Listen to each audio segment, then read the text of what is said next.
Welcome back, and to our next lecture, focusing on materialistic perspectives. And within that framework, I'm going to focus this on the concept of food taboos. Why do we eat what we decide to eat? And do you view some foods as gross or not food in some way? In other words, is this just about what actually tastes good? Or is it more about a context? Is it contextual? Is it ideological? Is there an aspect of culture? Is it something biological? Is it something physiological? Or maybe an aspect of both? Now, you've already read the chapters, I hope, for this week, and you know that food is full of culture and symbolism and ideology. There are foods that I know you can think of that other people eat, but you just would not eat, right, in a million years maybe. Food is one of those places that we can easily see culture and cultural variation and diversity. And food taboos is one of those visible ways that cultures vary from one another based on this perceived notion of what is right and wrong to eat. And those ideas, right and wrong, are rooted within a construct. There are aspects of power and control and thought systems. So food taboos are reflective of these larger processes. This isn't always a result of what simply tastes good. And that gets into one of our chapters in the Materialistic Perspectives section of the book. Now, I'm not going to spend a lot of time going over all of the chapters or articles that we read, because you're going to read them, you're going to take notes on those, you're going to be able to summarize those yourself. But I'll take a brief look at a few of the chapters and provide you some other information. So, India's Sacred Cow. This was a chapter and a larger research project done by Marvin Harris, who is a cultural anthropologist, and he did a lot of work in exploring materialism and looking at the idea of cows as sacred within a cultural context. Now, the popular image of India that we occasionally get here in the United States is something like those images that you see on the screen. There are a number of modern cities, but otherwise it's fairly crowded. You get the sense that that there is a lot of poverty, and most of India being rural and living in a pastoral type mode of life. You often see cattle on the streets, motorbikes going around cattle, and at the same time, people are starving. And you might think, well, this is kind of contradictory, right?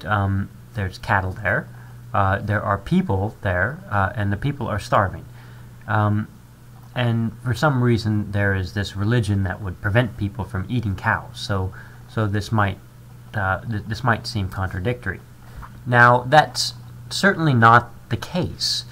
It was the popular image when Harris wrote this article in 1978, but if you read the chapter, you know that even at that time, anthropologists were aware that within certain contexts within that construct, it was acceptable to eat cattle. But people buy into these popular images, and anthropologists even argued that Hinduism was irrational because it would somehow prevent people from eating and what seemed to be abundant and therefore available food, and certainly a nutritious food, cattle or meat. Now, that's ridiculous. That's ignorant. First of all, it completely ignores the history of the area and the history of that religion.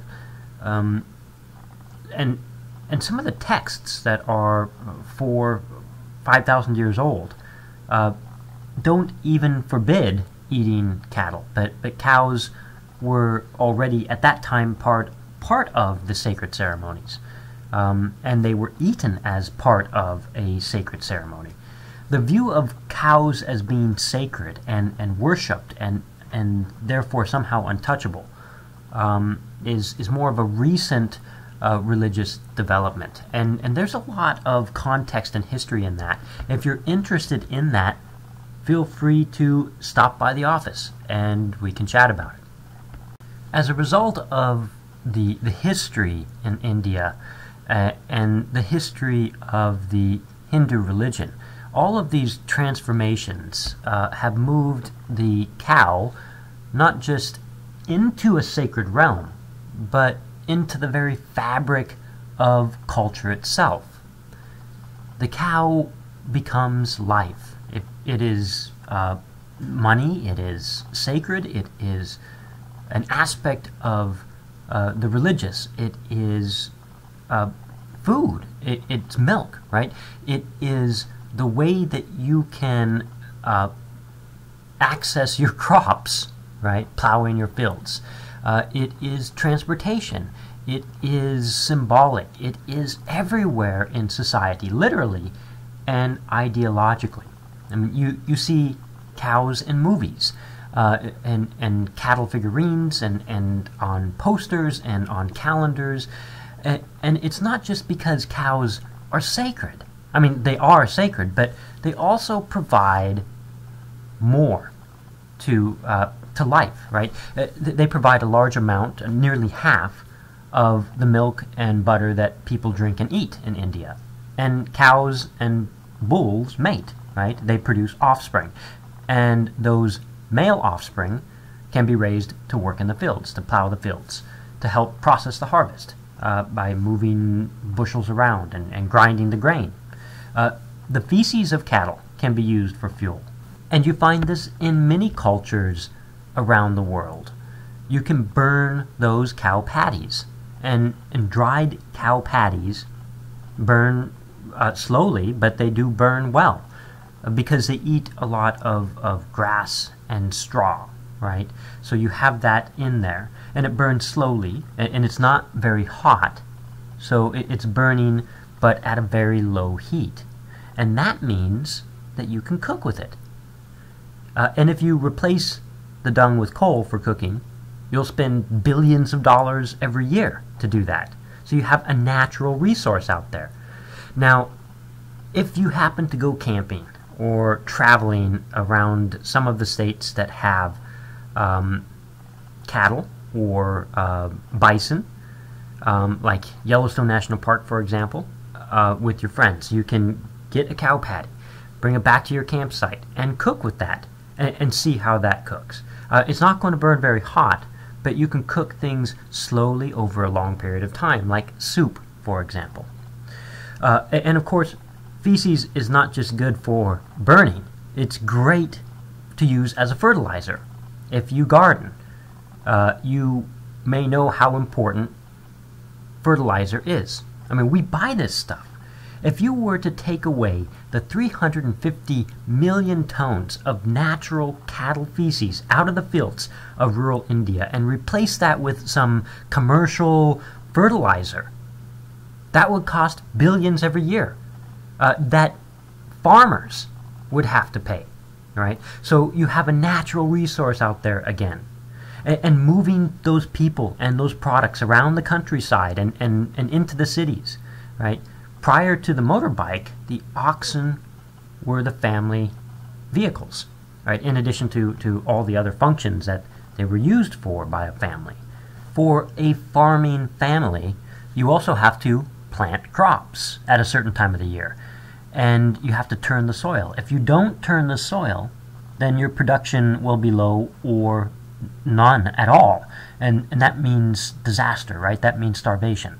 So having an ox or multiple oxen and being able to work the fields means survival. It means life. Something that is that important to the very fabric of culture. It's not difficult to understand that by keeping the cows and the oxen alive, right? Religious doctrines that may forbid slaughtering and eating these animals, except for under certain circumstances, would ensure survival of people. This is a practice, and in addition to all the other cultural components, that partly arose to caution people from eating the very animals that their livelihoods depend on. Farmers that eat their cows and their oxen die. Those that don't live, right? It is that message. So the practice of avoiding beef becomes part of the culture, and eventually a food taboo. Now, cultures transform and things change. So things are different today than they were in the time that Marvin Harris wrote that paper. But again, that represents another final project research topic that someone may be researching or some of you may be interested in. If so, drop me a line or swing by the office. Now, I want to play a short game, which is why you're looking at a blank screen. And hopefully you have the volume turned up so you actually hear me talking and you're not just staring at a blank screen wondering what the hell is going on.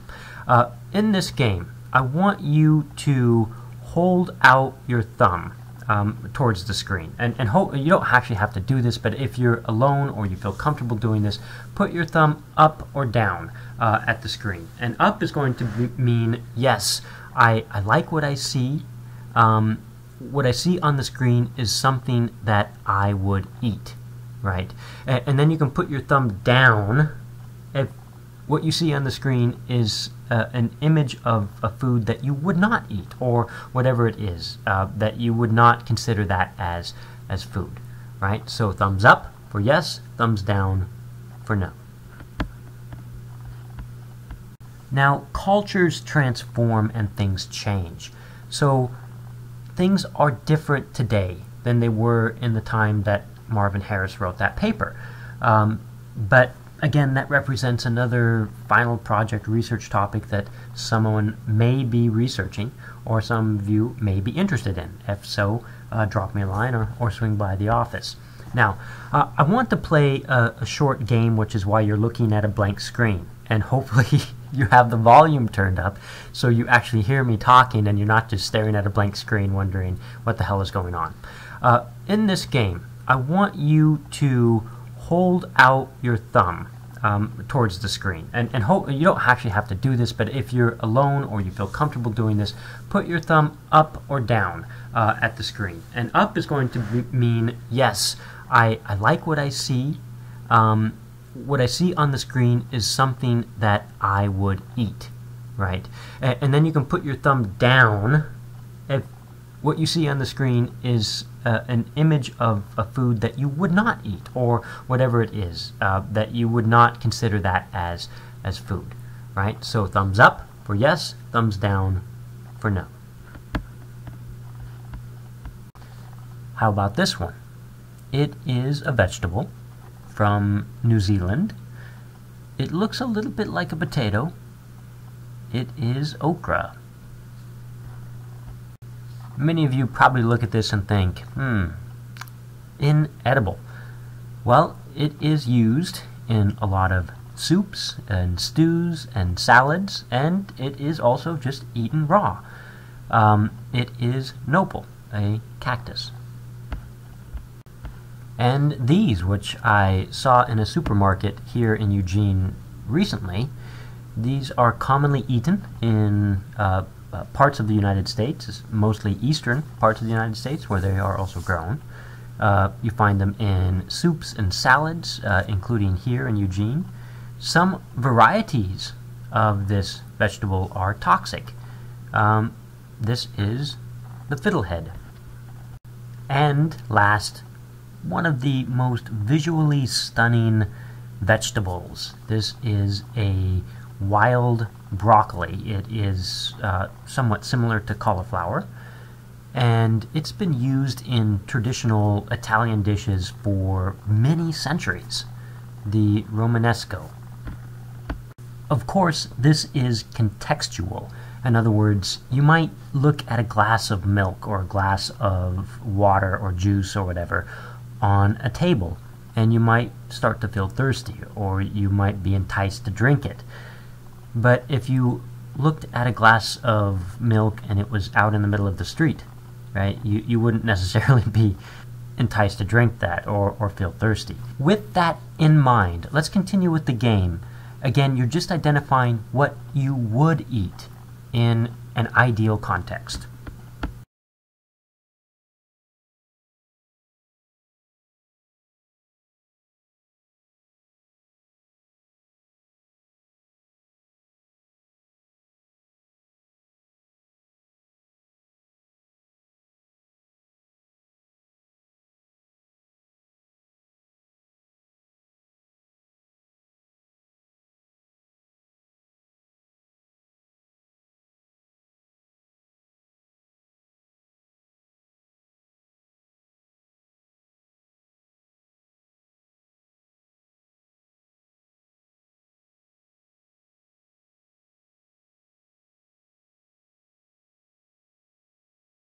Okay, I did not talk over all of those slides. I wanted those just to play through and you to make decisions. But some of them are very interesting. We may not think about guinea pigs or horses or cats and dogs as food. I mean, many of these are considered pets within a United States or Western context. But that hasn't even been the case when you look at a more historical or temporal perspective. Now, we can turn to religion, we can look at culinary beliefs, we can talk about delicacies, and there have certainly been times of famine and starvation and war in which all of these animals that we just looked at were eaten. Not frequently, but this is not a foreign concept. Now, let's continue with the game.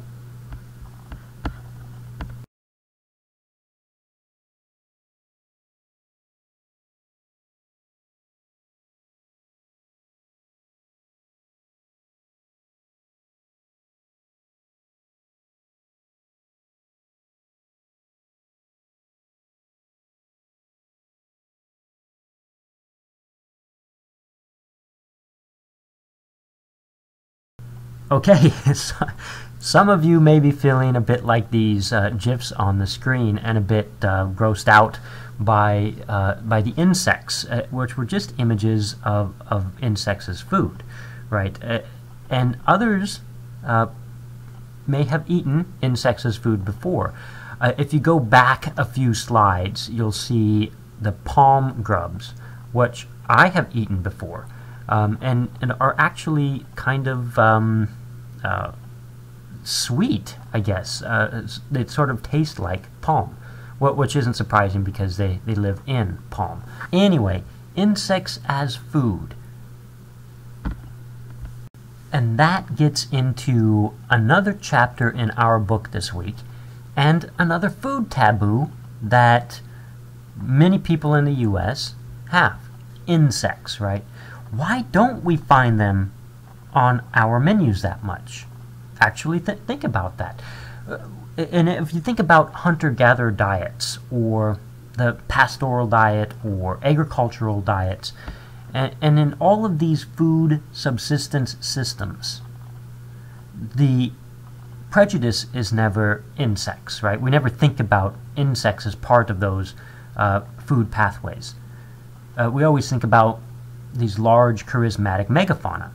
And when we think about early hominids, we tend to default to, human the hunter, or in our current understanding, human the scavenger. But in any case, it's always around these large mammals, a deer or bison or mammoths, or whatever it happens to be. But insects never really enter that picture. However, insects are actually eaten by many people living in a variety of subsistence systems. So on the screen, and if you read the chapter, you know that Darna Dufour wrote that chapter. Darna Dufour also edited our book. And I studied under Darna Dufour. So I've got an image of her up here. She is an amazing nutritional anthropologist and is one of only a few people that has actually gone about in her research quantifying the use of insects in diet beyond simple use-disuse. And she did this among the Swidden agriculturalists, which we already read about in the Northwest Amazon, the Tucanoan peoples.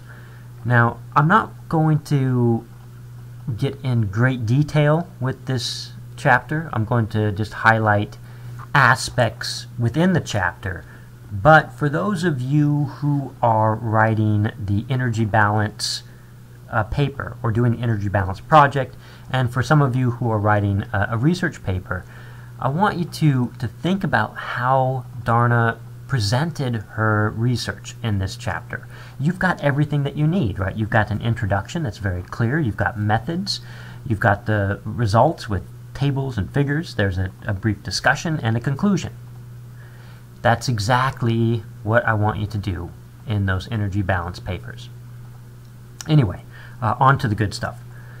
Darna found that the Tucanoan peoples eat not just one insect occasionally, but eat a multitude of different insects, 21 different species, and several of those species at multiple life stages. So as a young insect, a grub, or an infant, whatever it happens to be, and as an adult insect as well.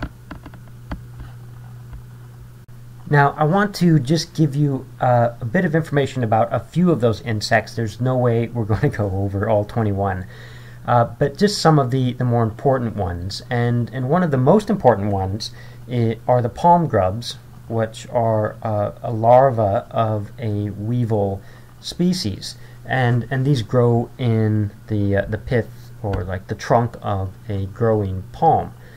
Now, palm is planted, it's harvested, and in order to harvest the fruit of that, you have to cut down the tree, right, the palm. And by doing that, you have this stump essentially left over, and that exposes the palm to the weevils. And if you come back, you can then harvest the larva of those weevils.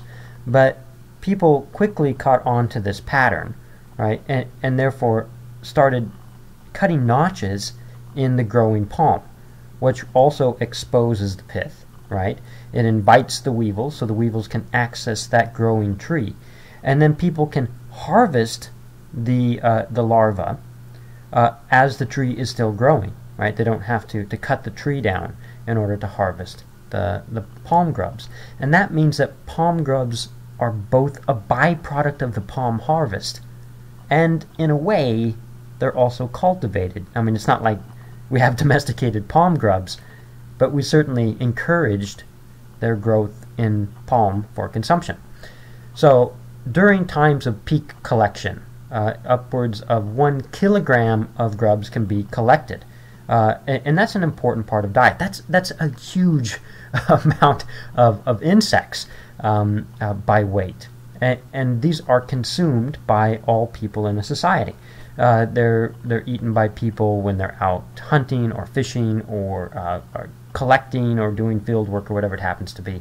So it's a very portable kind of a food, and in a way it's like a snack food or something like an energy bar, which actually makes sense. We'll look at in a few slides just how protein enriched these actually are. And next are the ants and the termites, which are a very frequent food source. Now, it's not just any ant. If you've spent time in the forest, and more specifically time in a rainforest, you know that there are many different species of ants and termites. For ants, we're specifically talking about members of the Atta genus, which are the leaf-cutting ants, the same ones that you would see on documentaries or the front cover of magazines for National Geographic or whatever, where they're moving these leaf fragments along the forest floor. So the Tucanoan peoples, like other peoples around the world and like other primates around the world, collect these ants and the termites in the same kind of a way. So you have a stick or a thread, and you have a nest, and you get the ants to grab onto the stick or the thread or whatever it is, and you can strip them off. Or if there are flying ants, you can use a small fire to attract the ants, and then you just have to pick up the ants as they come close to the fire. Anyway, during times of peak collection, when there are a lot of ants, you can collect up to 16 kilograms, or the Tucanoan peoples collect up to 16 kilograms. That is a massive amount of weight, considering we're talking about ants. And they're collected for food. I mean, these are an important part of a annual balanced diet. And they have meaning beyond simple nutrition. They're also used as a symbolic food in certain ritual practices. And last are the caterpillars.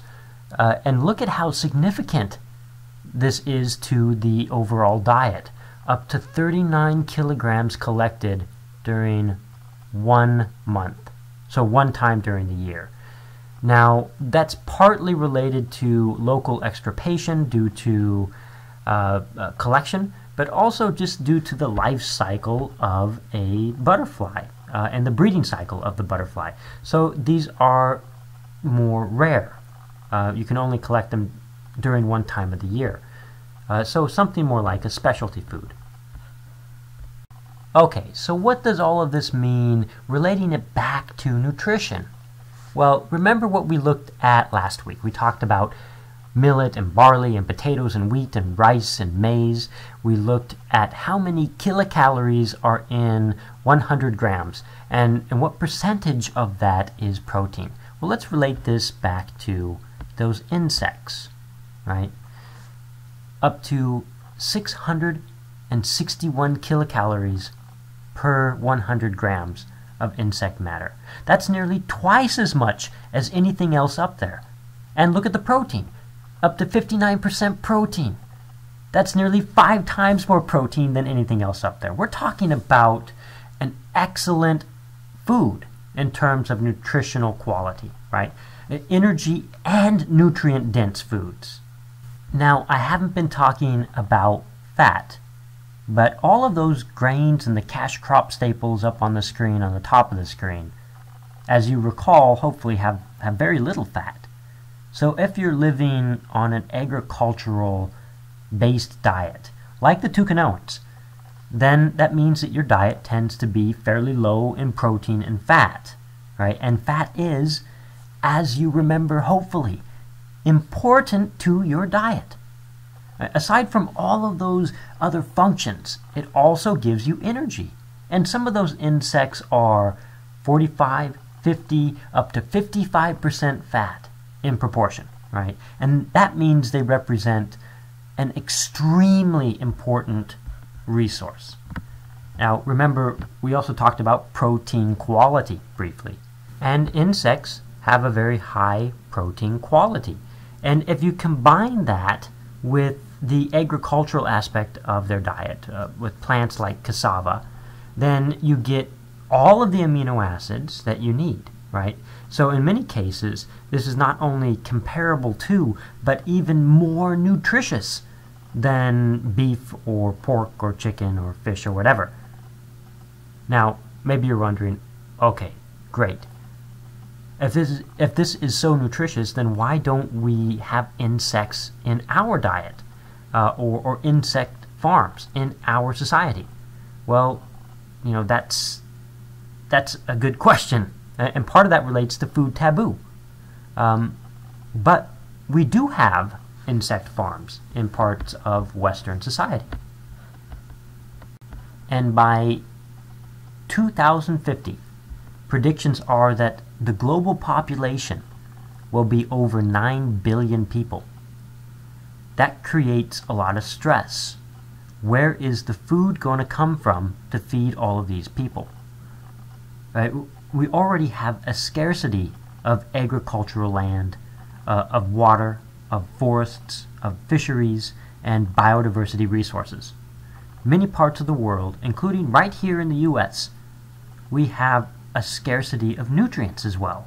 People are starving. They're not getting enough to eat. And we've talked about this. I mean, you've read about this. Our food system is based on energy, on non-renewable energy. And that energy source is also gone, almost gone. So you have these negative alarming issues. And on the other side, you have edible insects. They contain high-quality protein. They contain vitamins and minerals and all the amino acids that people need to survive. They are a meat. They have a high food conversion rate. For example, crickets need 6 times less feed than cattle, 4 times less than sheep, twice less than pigs and chickens to produce the same amount of meat, the same amount of protein. And they emit less, significantly less, greenhouse gases and ammonia than livestock. These are real concerns that are having significant impacts already. Insects can be grown also on organic waste. So what does all of this mean? It means that insects are a source for conventional production, a sort of a mini livestock of protein for direct human consumption, or as a protein source that we could use to mix into human or livestock foods. All right, let's stop there for this week, and we'll pick up next week by looking at aspects of ideology, symbolism, power, and adapting people to foods and foods to people. Now, next week we have a number of reading assignments, but there is no turned-in assignment. There's no paper or discussion board or quiz. But this week, don't forget, you do have your quiz, which will be available for 48 hours and is due by Friday at midnight. Okay, we'll see you next week.